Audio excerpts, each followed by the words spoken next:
Hello students, in the previous lecture we will study about object and image. Optics पढ़ा था हमने, object और image की definition पढ़ी थी। ठीक है, आज हम सेकंड लेक्चर में क्या पढ़ेंगे, मिरर क्या होता है, what is mirror.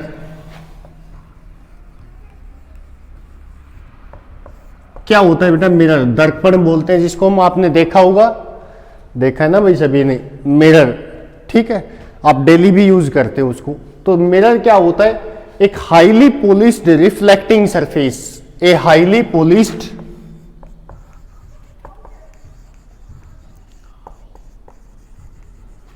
Reflecting surface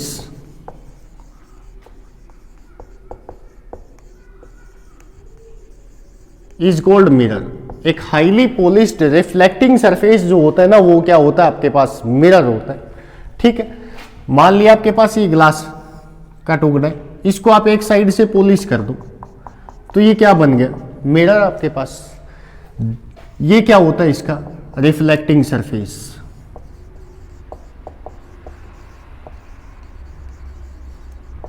और ये क्या होता है इसका, पॉलिश्ड सरफेस। तो ये आपके पास है एक मिरर। ठीक, अब मिरर जो होता है ना आपके पास, वो कितने टाइप के होते हैं मिरर, दो टाइप के। प्लेन मिरर जिसको हम डेली घरों के अंदर यूज करते हैं, दूसरा स्फेरिकल मिरर।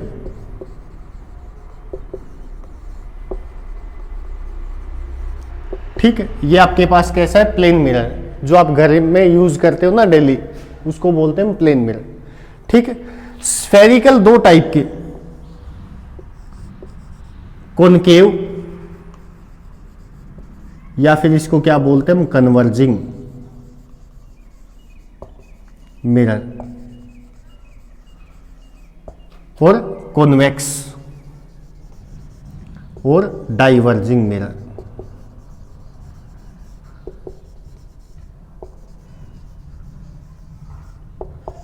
ये दो टाइप के मिरर हैं आपके पास, प्लेन और स्फेरिकल। स्फेरिकल फिर से दो टाइप के होते हैं भाई, कॉन्वेक्स और कॉनकेव। कॉन्वेक्स को और क्या, कॉनकेव को और क्या बोलते हैं हम, कन्वर्जिंग। कॉन्वेक्स को क्या बोलते हैं हम, डाइवर्जिंग, जो बिखराता है रेज को, और ये क्या करेगा, एक पॉइंट पे इकट्ठी करता है रेज को। ठीक है, तो ये आपके पास है मिरर। अब मान लिया आपके पास ये स्फीयर, ठीक, इस स्फीयर का आप एक पार्ट काट लो, कट कर लेते हैं हम यहां से। ये जो पार्ट है ना, ठीक, इस पार्ट को अगर आप बाहर से पॉलिश करते हो तो ये कौन सा बनता है, कॉनकेव। और इसी पार्ट को आप अंदर से पॉलिश कर दो, ठीक, क्या बनेगा, कॉन्वेक्स। तो ये आपके पास कॉन्वेक्स और कॉनकेव। चम्मच देखे ना आपके घरों के अंदर होती, ठीक है, स्पून, अंदर का जो हिस्सा होता है ना चम्मच का, उसमें अगर किसी ऑब्जेक्ट की इमेज वगैरह देखोगे आप, तो वो किसकी तरह बिहेव करता है, किसकी तरह बिहेव करता है, गुफा की तरह, ये कॉनकेव। और उसी का बाहरी हिस्सा जो होता है ना, वो किसकी तरह बिहेव करता है, कॉन्वेक्स। ठीक है, तो ये आपके पास है मिरर। ठीक है बेटा, अब हम स्टार्ट करते हैं अपना चैप्टर।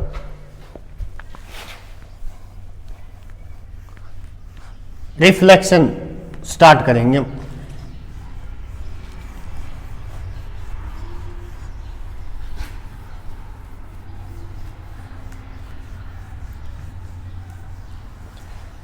ये कुछ बेसिक सी डेफिनेशंस थी जो मैंने आपको पढ़ाई। अब स्टार्ट करते हैं हम रिफ्लेक्शन ऑफ लाइट।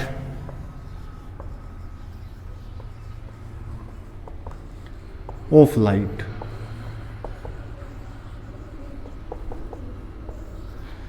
क्या होता है रिफ्लेक्शन का, कि लाइट जो होती है ना आपके पास, ठीक है, वो किसी भी सरफेस के ऊपर जब गिरेगी तो वहां से वो बाउंस बैक करती है। इसी फिनोमिना को क्या बोलते हैं हम, रिफ्लेक्शन बोलते हैं। देखो मान लिया ये मिरर आपके पास है, ठीक है, इसके ऊपर कोई भी रे ऑफ लाइट गिरती है भाई,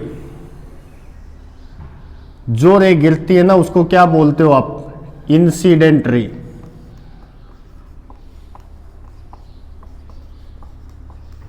ठीक है, यहां पे ये क्या आपके पास पॉइंट ऑफ इंसिडेंस, मिरर के साथ 90 डिग्री का एंगल बना दो, इसको क्या बोलते हैं हम, नॉर्मल। ये रे यहां से बाउंस करके वापस चली जाती है, इस रे को क्या बोलते हैं, रिफ्लेक्टेड रे। तो इंसिडेंट रे नॉर्मल के साथ जो एंगल बनाएगी उसको बोलते हैं angle of incidence, reflected ray जो एंगल बनाएगी वो एंगल ऑफ रिफ्रैक्शन। ठीक है, आई क्या आपके पास एंगल ऑफ इंसिडेंस, आर क्या आपके पास angle of reflection.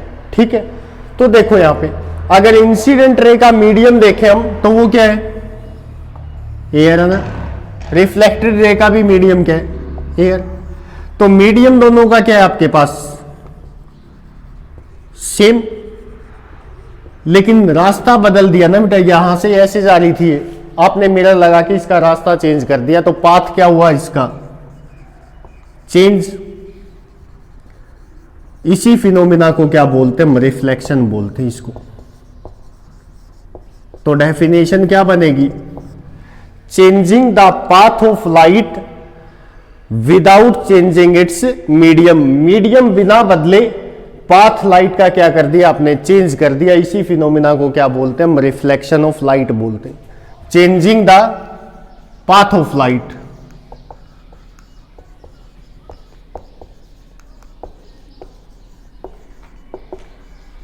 Without changing it's medium.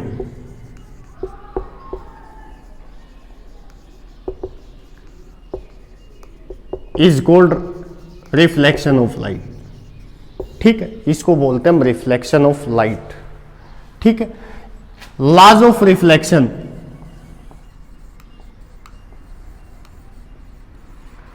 Reflection के नियम पढ़ा है आपने, क्या होता है, first incident ray,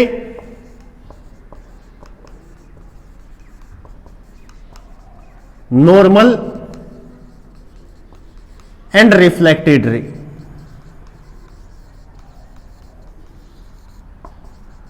all lies in same plane।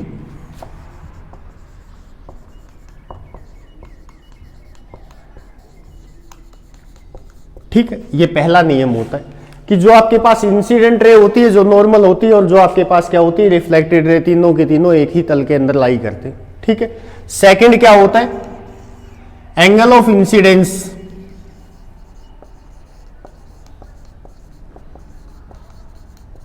Is equal to angle of reflection.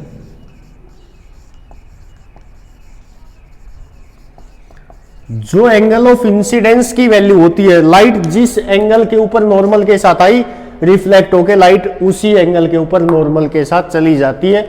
Angle आई जो होता है ना, वो किसके इक्वल होता है, एंगल आर के। ये सेकेंड लॉ होता है। इसको principle of reversibility of light भी बोला जाता है कि लाइट जिस एंगल पे आएगी उसी एंगल के ऊपर वापस चली जाएगी। अभी देखते हैं क्या होता है प्रिंसिपल ऑफ रिवर्सिबिलिटी हम। ठीक है, तो ये आपके पास क्या है, रिफ्लेक्शन।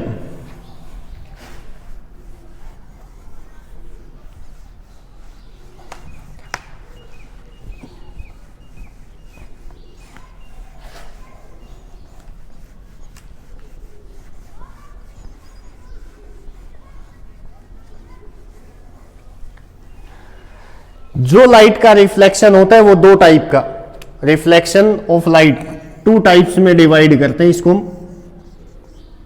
फर्स्ट क्या होता है, रिफ्लेक्शन ऑफ लाइट जो होता है ना, वो दो टाइप का होता है आपके पास। कौन कौन से, एक होता है रेगुलर रिफ्लेक्शन और एक होता है इररेगुलर रिफ्लेक्शन। तो regular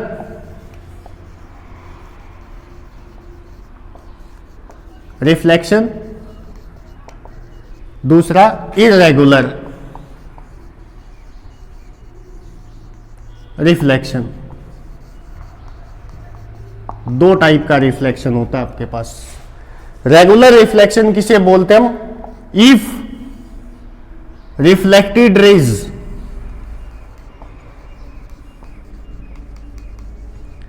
are parallel after reflection, अगर रिफ्लेक्टेड रेज जो आपके पास होती हैं वो पैरेलल होती हैं रिफ्लेक्शन के बाद, तो वो क्या कहलाता है? रेगुलर रिफ्लेक्शन कहलाता है। और अगर पैरेलल नहीं है आपके पास तो वो क्या कहलाता है? Irregular reflection. If reflected rays are not parallel after reflection,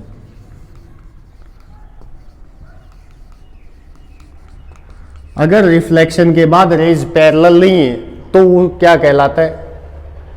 irregular reflection कहलाता है। जैसे रूम में आप क्या करते हो, बल्ब को ग्लो करवाते हो, तो बल्ब ग्लो करता है ना, तो रूम में चारों तरफ लाइट फैल जाती है। इसका रीजन क्या होता है कि अगर रेगुलर रिफ्लेक्शन होता रूम में तो सिर्फ एक ही डायरेक्शन में लाइट जाती हो।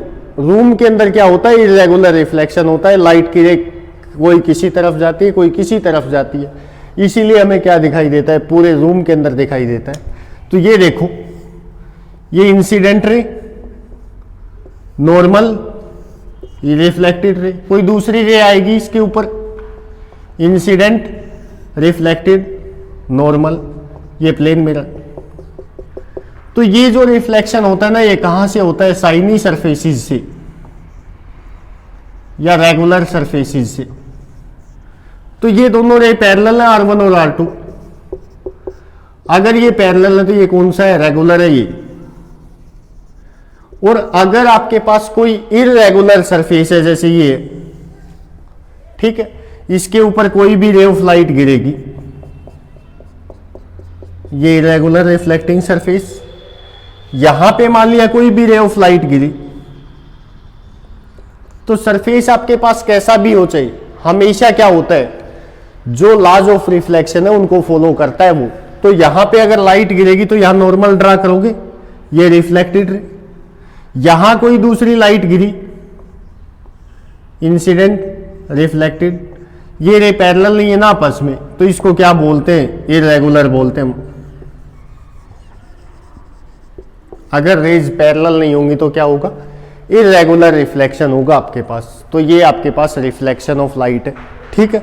इसके बाद देखो इमेज कैसे फॉर्म होती है प्लेन मिरर से। तो देखो आगे नेक्स्ट,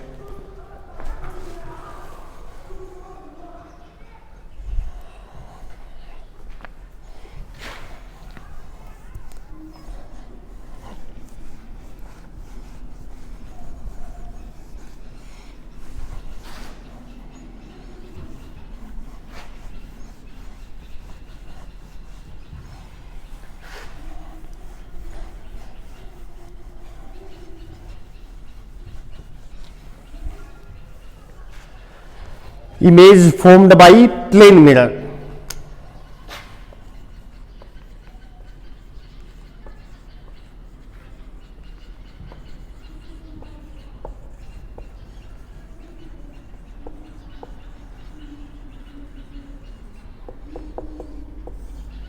ठीक है, देखो प्लेन मिरर आप घरों में डेली यूज करते हो भाई, ठीक है, सभी को पता है। उस प्लेन मिरर से इमेज बनाएंगे हम कि कैसे इमेज बनेगी उस प्लेन मिरर से। उसके सामने कोई भी ऑब्जेक्ट रखेंगे, ये प्लेन मिरर, ठीक है, इसके सामने ये कोई भी ऑब्जेक्ट रखिए, इस ऑब्जेक्ट की इमेज बनानी है आपको। तो देखो कैसे बनेगी। ये क्या आपके पास इंसिडेंट रे, ठीक, ये पॉइंट ऑफ इंटरसेक्शन तो नॉर्मल, ये क्या होगी आपके पास रिफ्लेक्टेड रे R1, ये I, ये R, ठीक है। इसके बाद देखो मैंने इमेज की डेफिनेशन क्या बताई थी आपको, point of intersection of reflected raise. Reflected raise जहां मीट करती है ना उसको क्या बोलते हैं हम, रिफ्लेक्शन ऑफ लाइट ना, क्या बोलते हैं उसको हम, इमेज बोलते हैं। तो पॉइंट ऑफ इंटरसेक्शन के लिए दूसरी आपको एक रे और चाहिए रिफ्लेक्टेड, उसके लिए क्या करते हैं हम, सबसे आसान तरीका होता है बेटा कि यहां से नॉर्मली कोई रे डाल दो आप, इंसिडेंट रे, अब जिस एंगल के ऊपर आई है उसी एंगल के ऊपर वापस जाएगी, यही तो पड़ा है सेकंड लॉ ऑफ रिफ्लेक्शन। तो देखो ये नॉर्मल के अलोंग आई है ना, तो नॉर्मल के अलोंग ही वापस जाएगी, वापस चली जाएगी रिफ्लेक्ट होके, जिस एंगल पे आती है उसी पे वापस जाती है। तो दोनों रेज आगे जाके कहीं नहीं मिलेंगी ना, और आगे जाके अगर वास्तव में मीट नहीं करे तो इमेज जो बनेगी ना वो हमेशा आपके पास कैसी होगी, वर्चुअल होगी, क्योंकि मैंने आपको दो टाइप की इमेज बताई थी, रियल और वर्चुअल। ठीक है, तो इनको पीछे बढ़ाते हैं, पीछे बढ़ाने पे ये दोनों मिलती हुई दिखाई देती है। ये जहां भी मिलती है ना वहां क्या बनती है, इमेज बनती है। ये ऑब्जेक्ट थी, इसकी इमेज। क्या क्या खासियत होती है, क्या क्या कैरेक्टरिस्टिक होती है image formed by plane mirror की। मिरर से आप जितनी दूर खड़े हो ना उतनी दूर पीछे क्या बनती है, इमेज बनती है। तो अगर मिरर से ये d डिस्टेंस है तो ये भी d। ठीक है, ये first point. Distance of image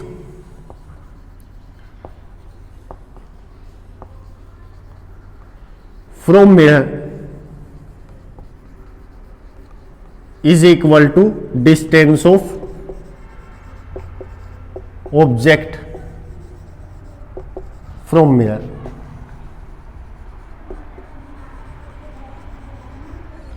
ये पहली कैरेक्टरिस्टिक।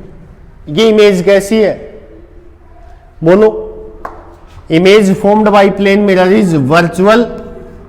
और वर्चुअल इमेज जो होती है ना वो हमेशा, मैंने क्या बताया था आपको, कि इरेक्ट होती है।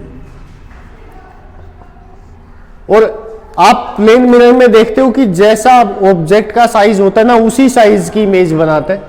Virtual, erect and same size, कोई भी डायमेंशन का चेंज नहीं करता, एज दैट ऑफ ऑब्जेक्ट। ठीक है, तो image formed by plane mirror is virtual, erect and same size as that of object. ठीक है, और क्या खासियत होती है बोलो। एक चीज ध्यान में रखना यहां पे कि हमेशा जो रे या जो लाइन आपके पास है ना ऑब्जेक्ट को और इमेज को मिलाएगी ना, वो हमेशा रिफ्लेक्टिंग सरफेस को 90 डिग्री के ऊपर कट करेगी भाई।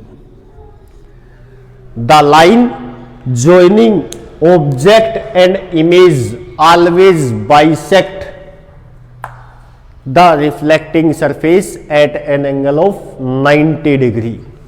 ठीक है, ये खासियत होती है। सबसे बड़ी खासियत है ये न्यूमेरिकल्स के अंदर कि जो आपके पास लाइन होगी ऑब्जेक्ट और इमेज को मिलाएगी ना, वो हमेशा 90 डिग्री के ऊपर काटेगी रिफ्लेक्टिंग सरफेस को। ठीक है, तो आगे देखो, एक क्वेश्चन देखो, आप करना है ये आपको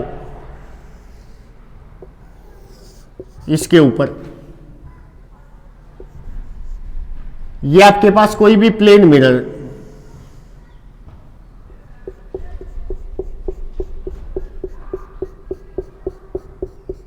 ठीक है, ये एक्स कोऑर्डिनेट है 30 और 0 सेंटीमीटर, और ये आपके पास है 0 और 40 सेंटीमीटर में ये। ठीक, अब आपको ये कहा जाए यहां पे ये origin, if origin is treated as object then find coordinates of image.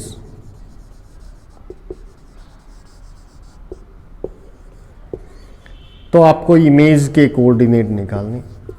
ठीक है भाई, अगर आपके पास ये कोई प्लेन मिरर, ठीक है, यहां पे इस पॉइंट के कोऑर्डिनेट है 30 x y 0, इस पॉइंट के 0 और 40 सेंटीमीटर में वैल्यूज है कि object is treated as, origin जो ना उसको ऑब्जेक्ट की तरह ट्रीट करें हम, तो इमेज के कोऑर्डिनेट क्या आएंगे ये निकालना है आपको। ठीक है, आज हम इतना ही करेंगे बेटा, लाइट का इशू है। ठीक है, तो ये आप करना, नेक्स्ट हम अगले लेक्चर में पढ़ेंगे। Thank you.